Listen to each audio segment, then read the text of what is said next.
तो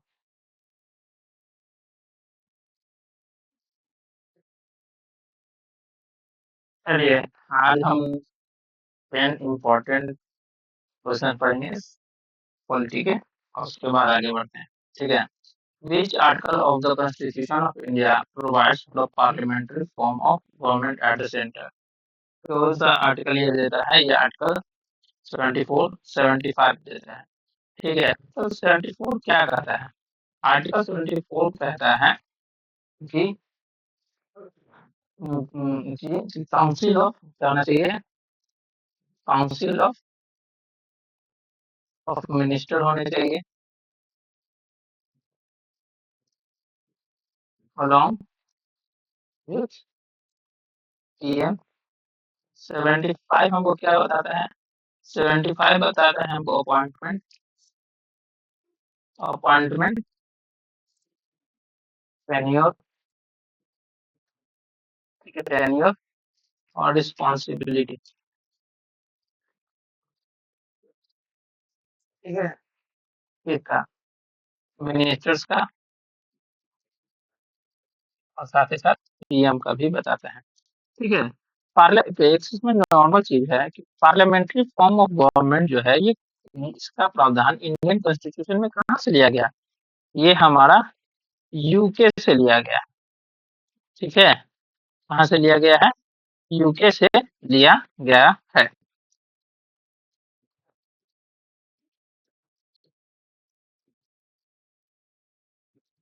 ठीक है, अब आता है आर्टिकल नंबर 76 और आर्टिकल नंबर 77 क्या कहता है? आर्टिकल नंबर 76 और 77 क्या कहता है? पहली बात, आर्टिकल नंबर 76 हमको बताता है अटॉर्नी जनरल, अटॉर्नी जनरल के बारे में। ठीक है, ठीक है। और दूसरा फिर हमारे पास 77 आ जाता है business of government of India. India, ठीक है। इसमें देखते हैं, जैसे बिजनेस कहने का तात्पर्य है जो भी जितना भी बिल पास होगा या कुछ होगा वो सब गवर्नमेंट ऑफ इंडिया के नाम पे पास होगा। उसके मेन जो होंगे वो होंगे प्रेसिडेंट। ठीक है, वो मेन जो होंगे प्रेसिडेंट, आर्टिकल नंबर 77 कहता है। ठीक है। एक और इसमें प्रावधान है अटॉर्नी जनरल। अटॉर्नी जनरल का प्रावधान जो है, मतलब ये अटॉर्नी जनरल होने चाहिए पार्लियामेंट में। वो किसके हैं, कहाँ से लिया गया? ये भी यूके से लिया गया। ये भी यूके से लिया गया है। उसके बाद हमारे पास बनता है आर्टिकल नंबर 79। 79 नंबर आर्टिकल क्या कहता है? ये हमको बोलता है composition of parliament. Composition of parliament मतलब पहले तो प्रेसिडेंट होना चाहिए, फिर राज्यसभा, फिर लोकसभा, राज्यसभा, लोकसभा। राज्यसभा को अपर हाउस और लोअर हाउस के नाम से जानते हैं। ठीक है। 80 नंबर राज्यसभा को बताता है, 81 नंबर लोकसभा को बताता है। ठीक है। फिर आया आर्टिकल नंबर 71 और 72। 71 आर्टिकल क्या बताता है? 71 बोलता है कि अगर कोई भी डिस्प्यूट हो जाए, किस चीज में डिस्प्यूट? इलेक्शन में। किसके इलेक्शन में भाई? प्रेसिडेंट और वाइस प्रेसिडेंट। ठीक है, वाइस प्रेसिडेंट के इलेक्शन में कुछ डिस्प्यूट हो जाए, वाइस प्रेसिडेंट। ठीक है, तो उसका वो आर्टिकल नंबर 71 के तहत ही देखा जाता है। ठीक है। 72 जो है हमको क्या बताता है? ये प्रेसिडेंट को पावर देता है पार्डन के लिए, क्षमा प्रार्थी के लिए, कि किसी का सजा माफ कर देना, ये सब अगर वो प्रेसिडेंट करता है वो आर्टिकल नंबर 72 के अंडर करता है। ठीक है। सेकंड क्वेश्चन क्या करता है कि पहली बात मैंने अभी पढ़ा कि हर जगह which article mentioned that every minister and the attorney general of India shall have the right to speak in and participate in the proceeding of either house of the parliament। अभी हम लोगों ने पढ़ा था अटॉर्नी जनरल के बारे में, article number कितने में? 76 के बारे में। 76 में हम लोगों ने पढ़ा था अटॉर्नी जनरल, अटॉर्नी जनरल होना चाहिए। ये सबसे बड़ा लॉ ऑफिसर होता है, ठीक है। अटॉर्नी जनरल 76 के तहत पढ़ा था। अब कहता है कि अटॉर्नी जनरल और ये काउंसिल ऑफ मिनिस्टर जो है, अगर वो किसी भी पार्लियामेंट्री फॉर्म में अगर पार्टिसिपेट करे, वो किस आर्टिकल के तहत करता है?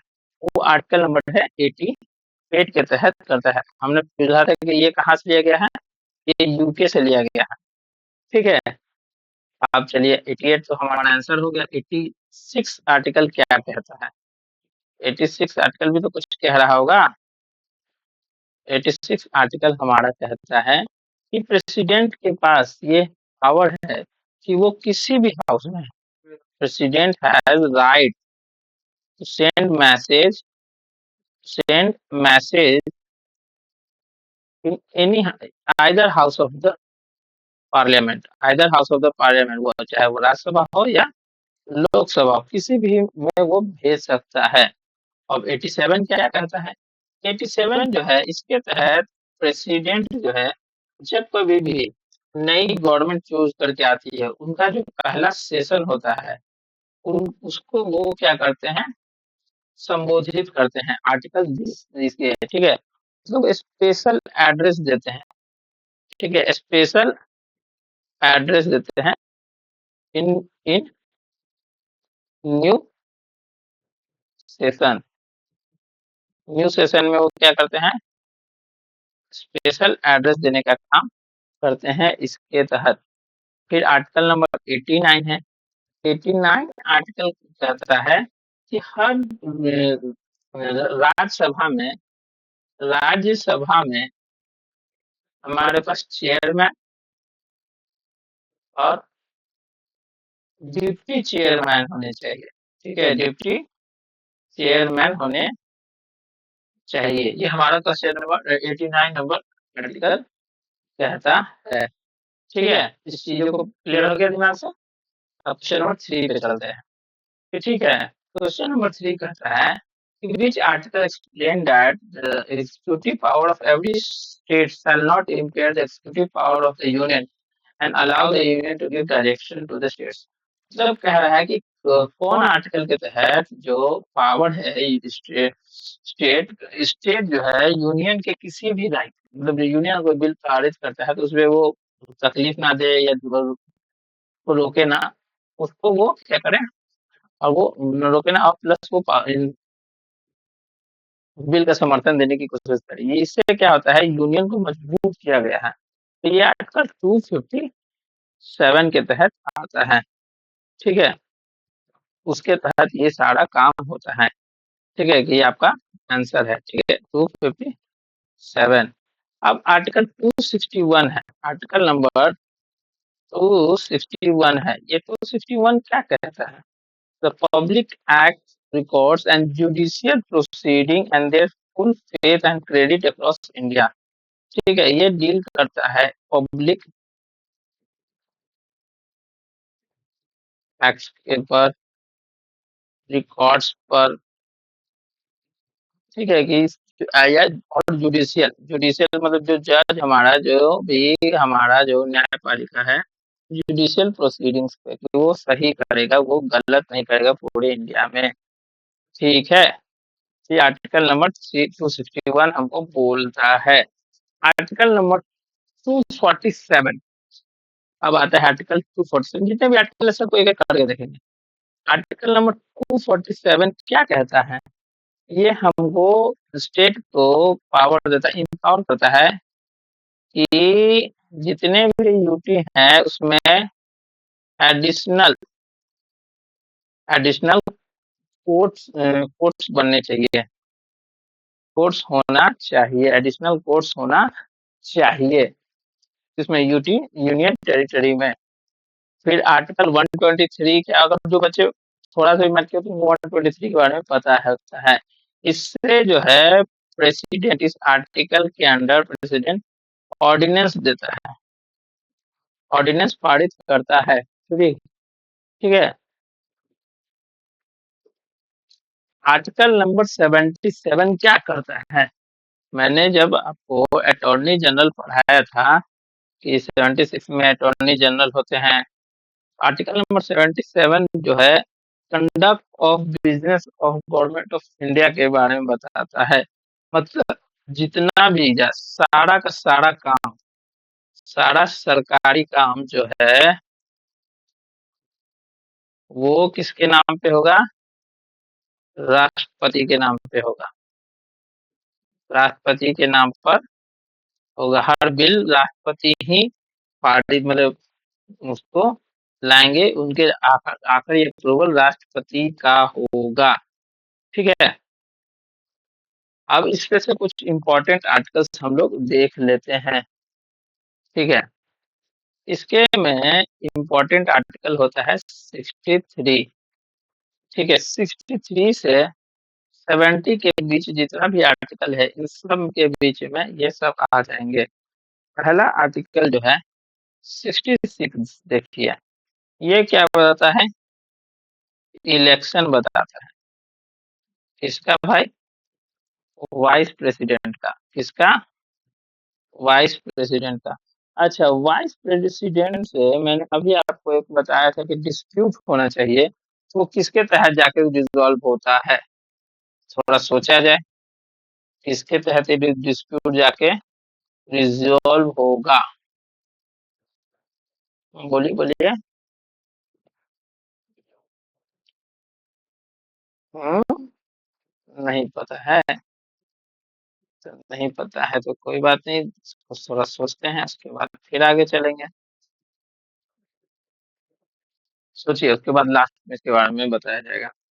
ठीक है। 66, 67 क्या होता है?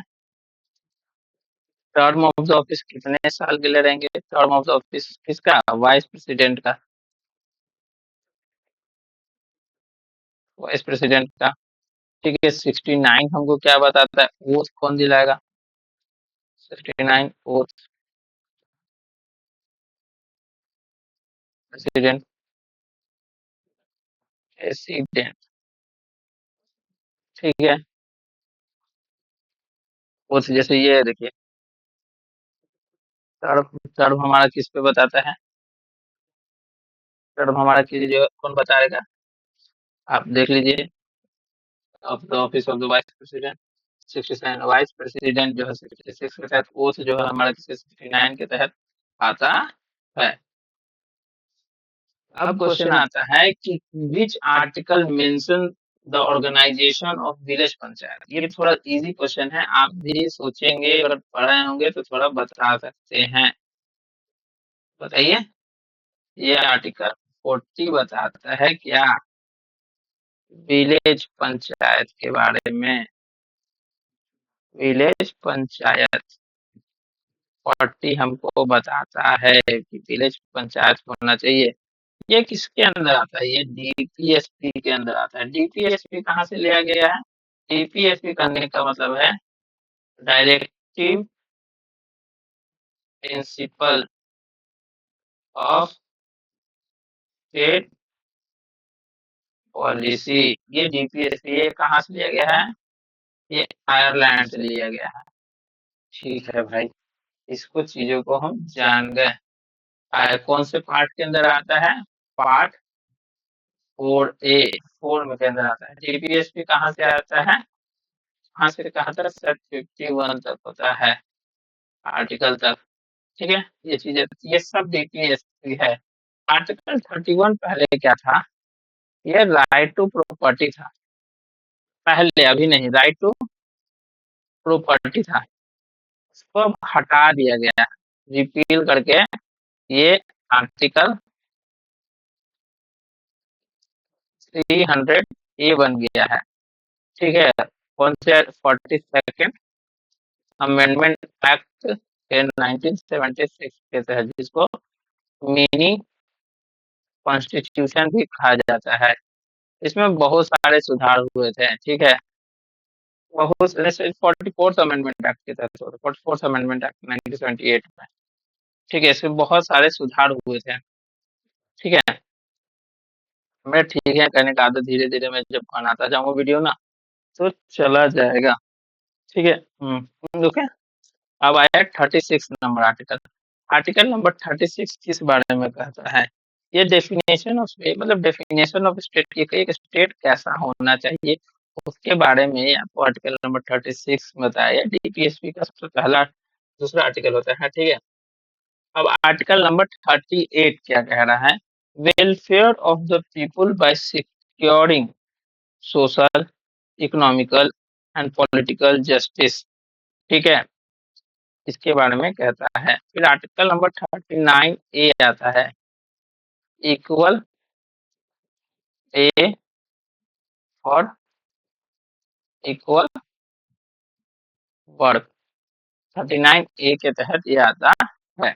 चलिए, अब छठा नंबर क्वेश्चन क्या था? Which articles deals with the conduct of business of the government of state. देखो एक क्वेश्चन था कि एक आर्टिकल जो सेंट्रल में पढ़ते हैं तो आर्टिकल हमारा रहता है 77 कि कोई भी काम जो होता है, जैसे कोई बिल होता था, कोई बिल हुआ, लोकसभा में गया, राज्यसभा में गया, राज्यसभा के बाद वो प्रेसिडेंट के पास जाता था, प्रेसिडेंट उसको जाके सैंक्शन करती थी कि हाँ ये बिल सैंक्शन हो गया, ठीक है, इस तरीके से। अब यही चीज जब स्टेट में आएगा, ये किस आर्टिकल के अंडर आएगा? अब इसको आर्टिकल के बारे में बताइए कि किस आर्टिकल के अंदर आएगा।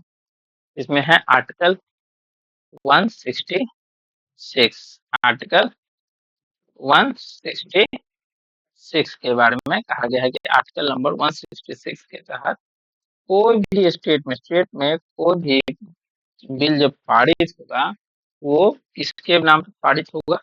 वो गवर्नर के नाम पे पारित होगा। किसके नाम पे पारित होगा? गवर्नर के नाम पे, कि हाँ एक हर स्टेट के पास एक गवर्नर होना चाहिए, ठीक है। Conduct of business of the government of a state, ठीक। अब इसमें आर्टिकल नंबर 64 क्या कहता है? आर्टिकल नंबर 64 जो है, जैसे कि आर्टिकल हमारा क्या था? 74 था। आर्टिकल हमारे पास थोड़ा सा याद कीजिएगा, आर्टिकल नंबर 74 में काउंसिल ऑफ मिनिस्टर्स थे, मिनिस्टर along with पीएम। उसी तरीके से आर्टिकल 64 कहता है हमारे पास अपॉइंटमेंट बताता है, ये appointment of CM, of CM, ठीक है, और अदर मिनिस्टर्स। किसी भी स्टेट के अदर मिनिस्टर का पास उसका सीएम और अदर मिनिस्टर होता है। ये चीज आर्टिकल नंबर 164 के अंदर बताया गया है। 166 क्या बता 167 66 तो बताते हैं कि स्टेट में, 167 क्या बताता है हमको बताइए? 167 हमें क्या बताता है? ये ड्यूटीज बताता है किसका? ठीक है, सीएम के ड्यूटीज को बताता है कि कैसे इंफॉर्मेशन जो है गवर्नर तक जाए। Duties of the CM regarding furnishing information to the governor. कोई भी बात जो अगर हो रही है वो गवर्नर तक जानी चाहिए। ये आर्टिकल 167 के तहत आता है। किसके कहाँ तक जाइए? गवर्नर तक जाना चाहिए, ये इसी के तहत आता है। अब एक आर्टिकल बचे, आर्टिकल 177। आर्टिकल 177 क्या कहता है? Grants and grant deals with the grant ministers and advocate general of the right to attend speak in the state of legislative lecture. देखिए एक बात समझिए, जैसे कि अटॉर्नी जनरल, आपको मैंने बताया था आर्टिकल नंबर 77, आर्टिकल नंबर 76 बताया था, अटॉर्नी जनरल के बारे में बताया था। अटॉर्नी जनरल होते हैं वो हमको सब चीज बोलते हैं, 76 के बारे में बताते हैं। और मैंने ये भी बताया था कि अटॉर्नी जनरल किस पावर के कौन से आर्टिकल के यूज करके वो बोलते हैं, किसमें? 166 66 आर्टिकल को यूज करके शायद वो बोलते हैं, किसमें? 166 नहीं है, 66 आर्टिकल को यूज करके वो पार्लियामेंट्री प्रोसीजर में भाग लेते हैं। उसी तरीके से कोई भी आदमी जो है कोई भी अपना वो बोल सकता है कहाँ? हर स्टेट के पास होता है attorney general, advocate general, sorry attorney general. तो एक बात क्लियर कीजिएगा, दो चीज होता है, एक होता है अटॉर्नी जनरल, जनरल जो कि सेंट्रल गवर्नमेंट के पास होता है, वो होता है, इसका भी काम सेम है जो काम अटॉर्नी जनरल का होता है, ये स्टेट गवर्नमेंट के पास होता है। ठीक है, ये जो है ये किस आर्टिकल के तहत इसको बोलते हैं, बात करते हैं कि हाँ होना चाहिए नहीं होना चाहिए, ये आर्टिकल हमारा है, मुद्द गया यार बहुत देर से, 177। ठीक है, अब इसी में क्वेश्चन हम पूछ देंगे, आप कमेंट में बताइएगा कि कौन है अटॉर्नी जनरल, किस आर्टिकल के तहत इस बात को बोलते हैं, मैंने पढ़ाया है। ठीक है, which article provide that a state must secure a social order to promote the welfare of the people? ये आर्टिकल 13(8) के तहत आता है। ये कौन सा आर्टिकल है? ये डीपीएसपी है। कहाँ से लिया गया है? आयरलैंड से लिया गया है, पार्ट 4 में आता है, आर्टिकल 35 से 51 तक है। ठीक है, सबसे रिसेंटली, ठीक है, सबसे इसमें एक फंडामेंटल ड्यूटीज है जो कि कहाँ से आया है हमको, ये हमको यूएसएसआर से लिया गया है। अब इसी में कुछ पूछता है कि फंडामेंटल राइट्स कहाँ से लिया गया है, ये यूएसए से लिया गया है। यूएसए से हमारा क्या लिया गया है? जुडिशियल रिव्यू लिया गया है। फिर ऑटोनोमस जुडिशियरी लिया गया है। ठीक है, ये सब चीज हमारा लिया गया है, आर्टिकल 38 के तहत बताया गया है। 36 स्टेट को बताता है कि डेफिनेशन ऑफ स्टेट कैसा होना चाहिए। 37 बताता है कि 37 ये बताता है कि जीपीएससी जो है वो फोर्सेबल नहीं है कि आपको करना ही पड़ेगा, मन है तो कीजिए नहीं तो नहीं कीजिए। ठीक है, ये फोर्सेबल नहीं है। अब मैंने 39 बताया था, equal pay for equal work. ठीक है, which articles lay down the duty of the advocate general to advise the state of the government on the legal matter? ये आर्टिकल 168 है, आर्टिकल 168 के तहत ये होता है। अच्छा, कितने ऐसे स्टेट हैं जिनके पास लेजिस्लेटिव असेंबली भी है? लेजिस्लेटिव असेंबली तो है ही, काउंसिल भी है, मतलब उनके पास एमएलए भी होते हैं और MLC, member of legislative council होते हैं। अभी तक भारत के पास 6 हैं, इंडिया के पास 6 हैं। कमेंट में बता सकते हैं कौन कौन है? पहला तो बिहार है, दूसरा कर्नाटका है, तीसरा महाराष्ट्र है, चौथा यूपी है, पांचवा आंध्र प्रदेश है, छठा हमारा कौन है, न्यूली फॉर्म जो है तेलंगाना है। ये हमारे पास इतना सारा है। ठीक है, इनके से यही होता है। ठीक है,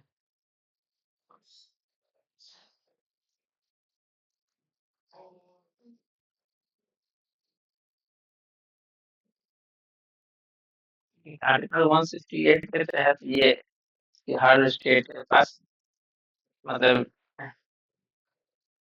हर स्टेट के पास क्या होना चाहिए? लेजिस्लेटिव काउंसिल के साथ साथ लेजिस्लेटिव असेंबली, मतलब असेंबली के साथ साथ काउंसिल भी होना चाहिए। 168 के तहत आता है। इसका आंसर 165 है।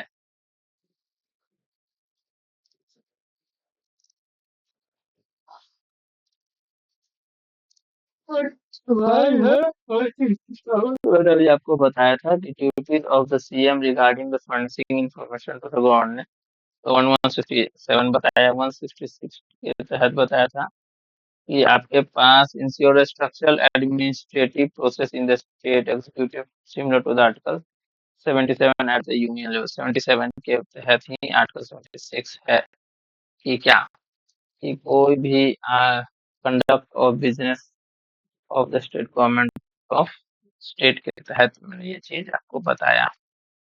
9 जो है आर्टिकल 245 से लेके 55 क्या बताता है? 245 से लेके 55 क्या बताएगा?